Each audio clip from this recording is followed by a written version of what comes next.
I've actually given this advice to a few people considering my joint degree, and it's pretty simple. It's understand the requirements before you go in. The advantages are mainly that you get access to the most sought after classes in the program that if you're outside of the joint degree, it might be hard to get into. I think you've had the same experience in the MBA program, I'm sure. The disadvantages, you have additional requirements. So in the law school, there's a lot of flexibility to take what you want to take outside of the law school, and taking a joint degree limits to that in that you have to take some prescribed classes in addition to your electives. So I think my advice to people would be to think about the opportunity cost and what else you'd be doing with those extra few years of your life. I know that just the average PhD student thinks about this pretty much every day, about what they'd be doing if they weren't here. So it's something to start considering early on.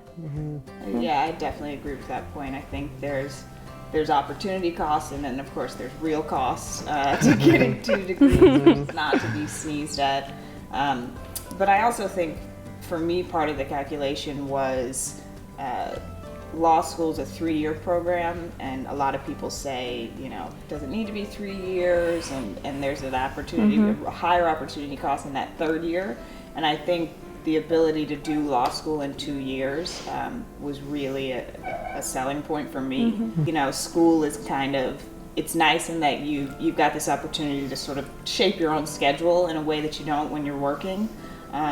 So thinking about, you know, how long do you sort of want that period to be, or do you need that period to be to set up what you want to be doing for the rest of your life, and thinking about, you know, this is kind of a time to think about family planning, or just thinking about the person you want to be. And if you think that you'd like a little more time and you have areas of interest beyond the one school you're looking at, I think it does make sense. No, and I think there's a tendency, you know, I mean, Stanford is such a great place that, you know, certainly 1 degree from Stanford looks great, 2 would be amazing, and it's sort of easy to think, you know, why not just add the next one? And I think the thing that I would add on the opportunity cost discussion is sort of think about what you want to do after the joint degree, and then ask yourself, do I really need a joint degree to do that? Yeah, so people will ask you. Right. So I was a poli-sci major undergrad, and knowing that I wanted to go back into public service or into the nonprofit sector, for me, the business school offered that certificate in public management and some sort of hard business skills that I had never been exposed to, right? I had never read a corporate balance sheet before. I had never built a financial model before. So those things were important skills for me to, you know, that I was going to want, you know, after graduation. But I think the tendency to look, hey, you know, a JD MBA or a JD PhD or MS&E is fantastic, but just sort of ask yourself, you know, if what you want to do is start your own business, and you think that business school and law school is going to be, you know, a great degree to get, I think that's probably true, but it's not going to relieve you from having to hire a lawyer when you're starting your business, right? And so sort of ask yourself, you know, do I really need this? Because there is an opportunity cost. Yeah.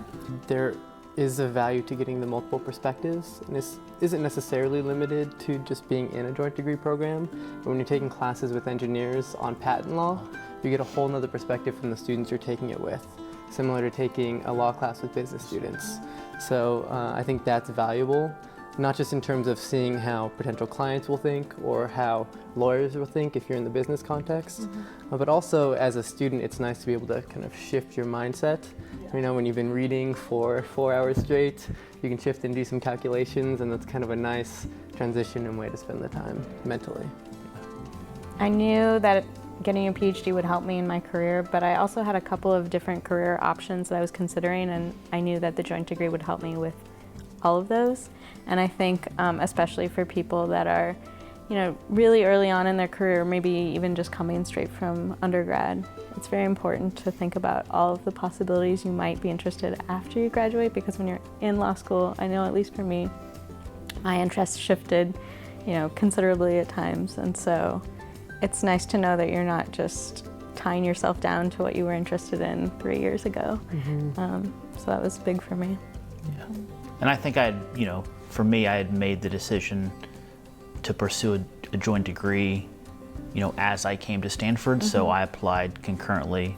But I think that, you know, you don't close doors by starting in one school at Stanford, right? Because you can always apply during that first year. So Which I that did. gives a lot of flexibility.